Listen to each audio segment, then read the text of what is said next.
Welcome to Medcast Plus. I am your host, Dr. Jack Braha. On Medcast Plus, we aim to bring local healthcare providers and physicians to discuss important topics relevant to our health and well-being. Today, we welcome Dr. Joseph Rahabi, a local dentist specializing in family dentistry. He takes care of people of all ages here in Brooklyn. It is important to have a dentist on our show. As you've seen in previous episodes, one of our cardiology friends, Dr. Mitchell Lipton, spoke about the importance of dental health and how it relates to our overall body's health, including our heart. Welcome to the show, Dr. Rahabi. It is so great to have you here because people take care of their teeth every day. They brush their teeth. In my practice, they ask me all the time about dental health. And here we have an expert in family dentistry. Welcome. Well, first of all, thank you so much for having me, Dr. Braha. I appreciate the opportunity. Yes, I practice here in Brooklyn, New York, in Sheepshead Bay to be exact. For me, it's an opportunity to connect the dentistry with the medical aspects of the total body health and so on and so forth. So yeah, we do in our practice emphasize proper oral hygiene, and we constantly try to educate the patients in how, if they take care of their mouth, it'll give them a better general health experience. Right. Overall, when patients see their doctor, they focus on blood pressure, they focus on their EKG, their hearts, they talk about all different things like cholesterol. And one of the parts of our health that I think maybe gets looked over often is dental health. Maybe we take it for granted. We pick up our toothbrush every morning, every evening, we brush our teeth and we move on. But as you said, it really is connected to the overall well-being. Exactly. Well, I try to educate the patients into, for instance, proper oral hygiene and plaque removal. And we have actually spoken to patients about how there have been studies that show that patients that take care of their mouths at a higher level tend to have even a higher life expectancy.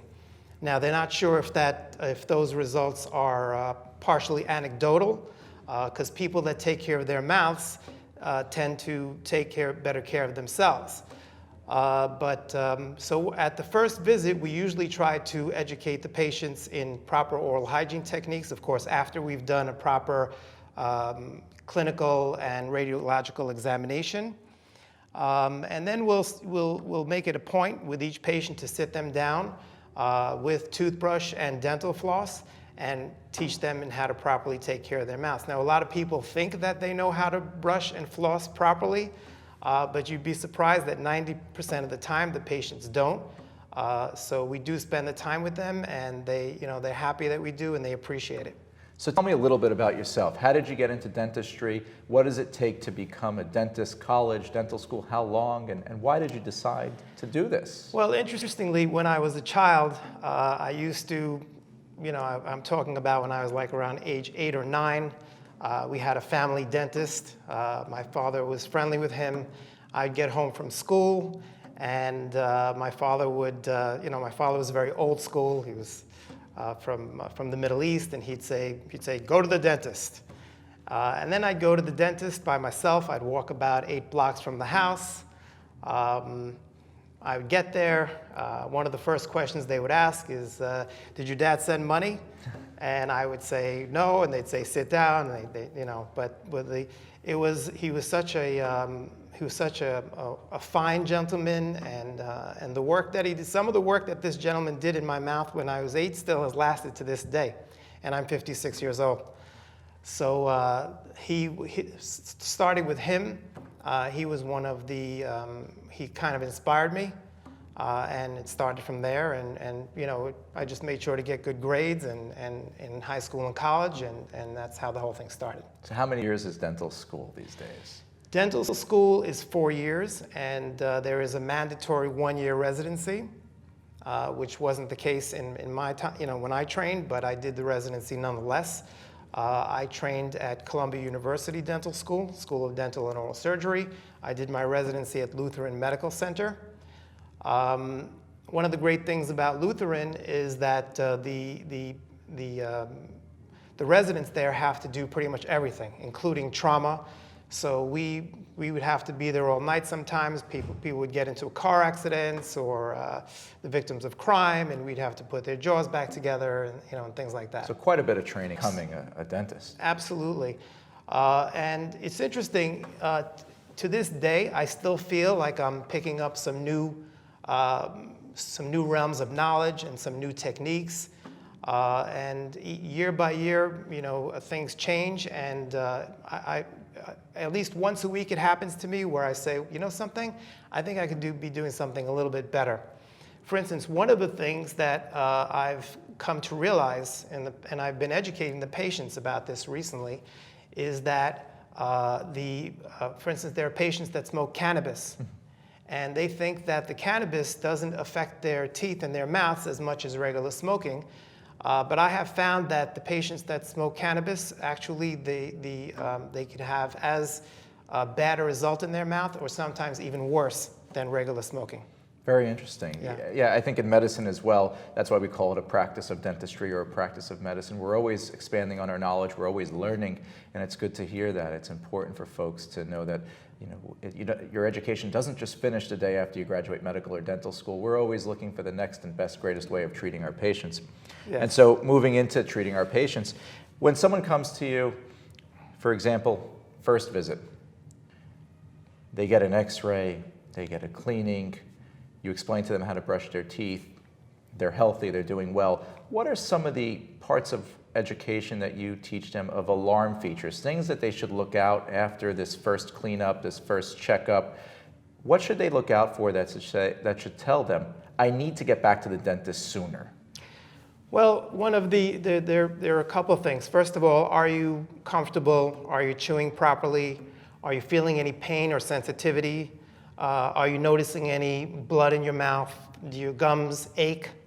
Things like that. If you're feeling any of those things, then obviously you should be seen.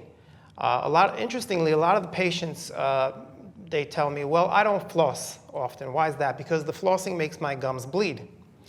So I tell them, well, if that's the case, you actually need to increase your flossing, not decrease your flossing. And often the reason that their gums are bleeding is because they're not flossing correctly. So the education part of it does come into play there as well. And interestingly, now that you brought up the subject of the gums and the gingivae, the healthy gums are extremely important, not only in your mouth, but also systemically. Because in your gums, you have small blood vessels and capillaries. And when the gums become inflamed, you can have bacteria, which is in your mouth, infiltrating into those gums. And from there, the bacteria finds its way into blood vessels in your heart, and even the carotid arteries that go up into your brain, leading to a higher incidence of cardiovascular disease and even stroke. So the correlation between a healthy mouth and healthy gums and teeth and being healthy generally became pretty more relevant starting about 15 years ago, and they're doing more and more research about it to this day. So after that checkup and the obvious incredible education that is important for patients to get regarding gum health relating to their overall well-being, when should they follow up again if they're in good dental health? When's the next visit scheduled? Well, that's a very good question that you brought up. Most recently, I would say within the past 5 to 7 years, I'm recommending to patients over the age of 40 that they be seen for a dental checkup and a regular, like we call it a deep cleaning, where we clear out the gums, do a curettage of the gums, and clean the teeth. We are recommending that be done every 3 months. I myself get a deep cleaning every 3 months and have my gums cleared out and checked. For instance, in my family, unfortunately, many of my uncles both here in the United States lost many teeth because gum disease tends to run in my family.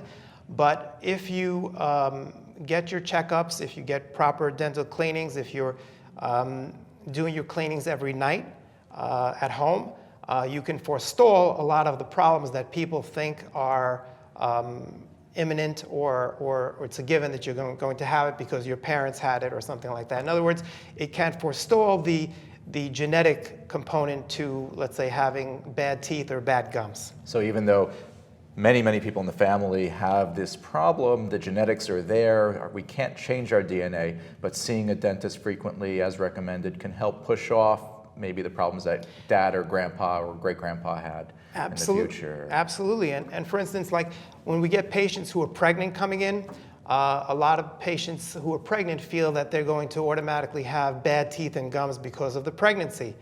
But getting your teeth assessed by the dentist and getting proper cleanings and treatments that are necessary can prevent something called pregnancy gingivitis and other problems that can happen with the teeth during pregnancy. What's interesting is that what I almost like a recording, a continuous recording to the patients, is how we emphasize. I always tell the patients, I need 5 minutes from you a day, but I need those 5 minutes right before you go to bed. Proper brushing, proper flossing, and rinsing with something like Listerine. For instance, the way that it works is you brush, which removes the gross debris. The flossing removes the bacteria and the plaque that's built up in between the teeth. And the flossing also kind of opens up your gums just a little bit, and then something like an oral rinse such as Listerine delivers like a final knockout blow to the bacteria. So I like that.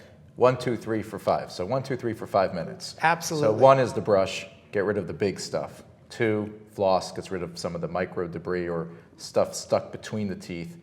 And then the Listerine is kind of like the rinse and repeat type. When you're washing your hair, it gets everything out of there. Right. Well, the bacteria doesn't. The bacteria is a lot of the bacteria is killed by the alcohol in the Listerine and some other medications that are in the Listerine. So, by the way, I don't have any type of a arrangement with Listerine, but there are many brands out there. Yes, exactly. There are many. Now, do you dilute it a little bit? Do you wash it with a little bit of water? That's what I used to do. That's why I'm asking. I don't recommend that the patients dilute it. Additionally, I always tell the patients, rinse with the Listerine for 60 seconds, spit it out, and then don't rinse with water afterwards. Allow the Listerine to kind of linger in your mouth and to continue to provide an antibacterial action.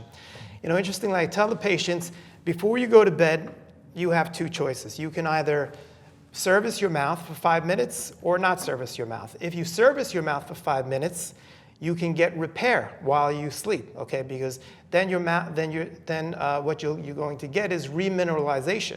There are minerals in the saliva that can be protective. However, if you did not service your mouth, then the opposite can happen. The bacteria that's already in your mouth and and will metabolize the foodstuffs that are in there and cause the buildup of plaque, which can cause inflammation in the gums. And once you have inflammation in the gums, you can get bacteria infiltrating into the blood vessels in the gums and causing problems not only in your mouth, but elsewhere in your body as well. This education is important. Folks need to brush at night, floss, rinse out with a mouthwash, go to sleep with a happy mouth. Let's shift a little bit into patients who already have disease. In my practice in gastroenterology, we talk about nutrition all the time. One of the first parts of digesting the food is when we place it in our mouth and we start to chew, or medically speaking, masticate. We start to chew the food, and some folks don't have some teeth. Some folks don't have all their teeth. They have dentures. They have teeth that have been implanted into the jaw. Let's talk a little bit about the importance of your teeth and what can happen when you don't have enough teeth to chew your food. Well, if you don't have enough teeth to chew your food, a lot of people, they end up swallowing their food sometimes rather than chewing it properly. And of course, that's your field of expertise, but it can cause all types of gastric problems. And the patients do report to us about that. They're saying, I'm having pain in my stomach and my bowels and gas buildup and things like that. So if I see, for instance, in health, a person should have, say, 28 to 32 teeth.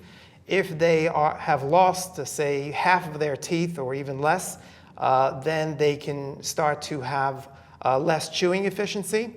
And of course, that can, besides reducing their quality of life, it can actually cause problems with their health.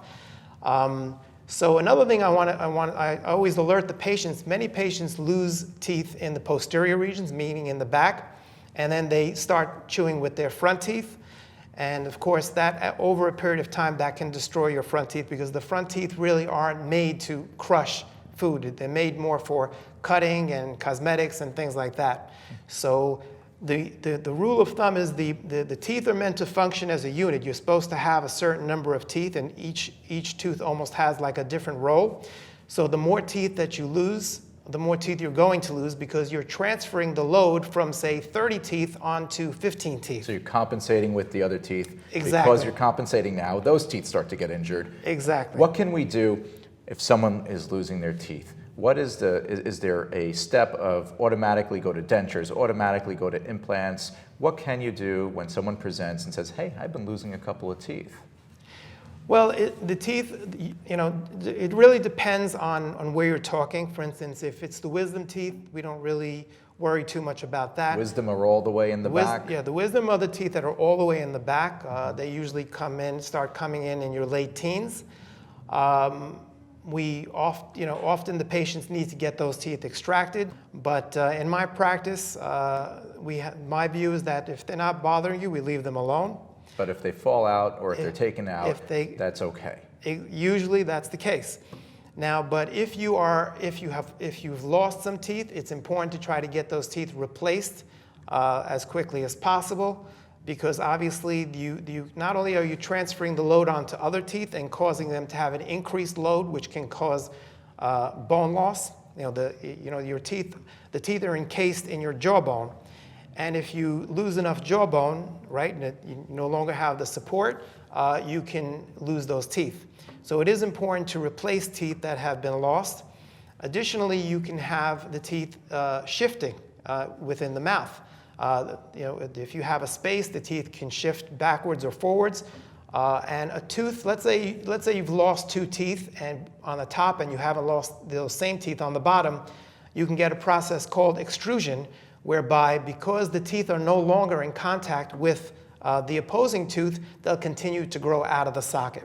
Those are the types of things that can happen due to tooth loss. Right. We see in our practice in gastroenterology, unfortunately it happens all too often, is that a lady or a man presents to the ER with a piece of food stuck in the food pipe. And believe it or not, this can happen, and it happens quite frequently, where someone will say, I was eating a hot dog or I was chewing on some steak. They swallowed it, but on the way down it got stuck. And it can mean a bunch of different things. It could mean all things. It could mean a tumor in the esophagus. It could mean an allergic process in the esophagus where it gets rough and food gets stuck. What I find very often, though, especially in the older population, is that this all began with poor dental health. Oh, my teeth are falling out, I haven't replaced them, so chewing is difficult. And they haven't changed their diet. They're still going after the big steak, they're going after a hot dog, hamburger. And here we are in the middle of the night, it's usually 2 o'clock in the morning, and I have to take a little camera, go down into the food pipe and extract this. And so it's important. So if they come to you and they've lost the teeth, what are the options for replacing it? What are the mechanisms of replacing it? How does it get done? Well, the most basic mechanism, which I try not to employ, are removable prostheses, such as dentures. I think that any dentist would agree that fixed work by means of fixed permanently cemented bridge work or crowns or implants is the best type of work. That the fixed work brings you the closest to the way God created us, which is to have teeth that you can't take in and take out. And this is teeth fixed, meaning that it's put into the jawbone? Sometimes it's surgically placed into the jawbone, or sometimes if the roots of your teeth are still strong, we'll use those roots to mount crowns or bridge work, which is fixed and cemented permanently. And that can bring you back very close to excellent function and form, and both cosmetically and functionally. And they can still go back to eating what they used to eat, or are there some restrictions when this happens? Well, that's an excellent question. Usually, after a period of time, after a period of acclimating the dental work, they can they can go back to eating normally. However, I often caution the patients against what we call parafunctional habits. For instance, we've seen patients who like to chew on ice and who like to chew on bones, as an example. Hopefully, we don't see too much of that, but we have seen that, and those are the types of things you want to stay away from. On that subject, I always tell the patients, if you're going to chew on a rock-hard candy or on ice, it's really it's a risk, and you don't know whether you're going to break the ice or whether you're going to break their tooth, because the compressive strength of teeth and of ice is very similar. So yeah, the restrictions are, you chew normally, but you also exercise some caution. Right, so the strength to crack the ice can almost be the same as what would take to crack your tooth. And I discuss this with patients all the time as well, that if you start to develop some disease, it may be something you could live with, replace the tooth, replace whatever is missing, but you still may have to make some adjustments in life to carry on. But it's so important what you said, replace the tooth as soon as it falls out so that the other teeth don't get stuck carrying the load, and then you end up with more and more damage. It's sort of like when you pull a tomato out at the supermarket, one starts to fall, you pull the next one, and then the whole shelf is gone. Exactly. I call it, I refer to it as a domino effect. Exactly. The more teeth you lose, the more teeth you're going to lose. And interestingly, I always tell the patients, usually, let's talk about the compressive strength of the muscles of the jaw. The main muscles are called the masseters. They're the jaws that cause your lower jaw to make contact with your upper jaw. So I tell the patient, sometimes I'll have like a bodybuilder in the chair, and I'll tell them, you know what, you probably cannot crush a really hard nut with your fingers, but you can easily crush that nut with your jaws. That shows the amount of compressive strength that is brought to bear. So the teeth do need to be in good health, and the teeth need to be strong, and any dental work that you do also has to be strong towards that end. So to summarize a little bit of what we've been talking about so far, number one, we need to brush. Yes. Flossing. We've been told forever to floss, and some of us just laugh it off, and we leave the dentist with that little sample of floss, and that's the only floss we get till the next time we come. So flossing, again, It's nice you're confessing that. I may not be the ideal patient. So brushing and flossing, and then especially I like this 1, 2, 3 in the evening, brush, floss, and mouthwash. So that 1, 2, 3 for 5 minutes, that's all it takes for good dental health. And that can save the patients a whole lot of money down the line, because when we talk about replacing teeth, which is very important, once a tooth comes out, we need to replace it so we don't sort of cause injury to the rest of the teeth. Now, once they're seeing you, they are getting their good dental health, some patients still have some complaints, and even in my office, about bad breath. And I want to touch on this for a moment because some of my patients knew I was doing the show today with a dentist. What is the first step, and what are the first things you tell patients who have a complaint of, hey doc, my breath smells? Well, I'll take I don't even need for me to come to a recommendation. It's usually pretty quick. I'll look in their mouth and I'll be looking for gross abnormality, like really bad teeth. If I don't see that, I'll ask them, let me ask you a question. Did you drink any water today? Often, for instance, this happened just this past week with one of my best friends. He sat in the chair, and I didn't tell him that he had bad breath. I didn't want to embarrass him, but I told him, let me ask you, Dave, did you drink any water today? He said to me that he did not. I asked my assistant to get him a bottle of water. He drank half the bottle of water, and his halitosis was gone. Halitosis is what we call bad breath in medicine. Exactly. And dry mouth, one of the most common causes. Dry mouth can be a cause, but what I'm finding more and more in my career is that the halitosis is connected to some type of a gastric situation, which of course is... Like reflux we see can cause... Yes. What we put into our stomachs, our food, can smell. After the food is being digested, it could smell. The bile can have an odor. So I tell patients the same thing. What we eat is very commonly the cause of our bad breath. Some of the compounds, what we call volatile organic compounds, can cause it. Right. What else? So we talk about dry mouth, what we eat. Can infections cause it? Sure, oral infections, especially of the gums, if the gums are unhealthy. If you have something called periodontitis, which is a It's a disease scary word, periodontitis. Periodontitis. Explain that for us. Okay, periodontitis is a disease of the gums and of the alveolar bone, which is the bone in which the teeth are encased. And what happens is that the gums end up becoming inflamed, bleeding, they end up becoming loose, and now you have gingivae that are no longer protecting the alveolar bone. Simply what I often tell the patients is that your gums are almost like a rubberized gasket, which are nice and tight. In health, they're nice and tight against the teeth. If they're unhealthy, then they start to become detached from the teeth, and then bacteria in the mouth then can now infiltrate into the bone and cause bone loss. So periodontitis can damage your gums and then cause bone loss, and over a period of time it can cause the teeth to be lost. At first they become loose and then they become lost. So if you have something called a pus pocket or some type of an abscess, that can also cause halitosis. Right, so dry mouth, obviously what we eat can cause bad breath, infections, and this all leads back to proper care. If you're brushing, flossing, mouthwashing, seeing your dentist every 3 months, you can prevent this from going on. Patients ask me all the time, "Hey, doc, why do I have bad breath?" And I try to draw this picture out for them. And as a gastroenterologist, I also try to rule out reflux disease, which is a huge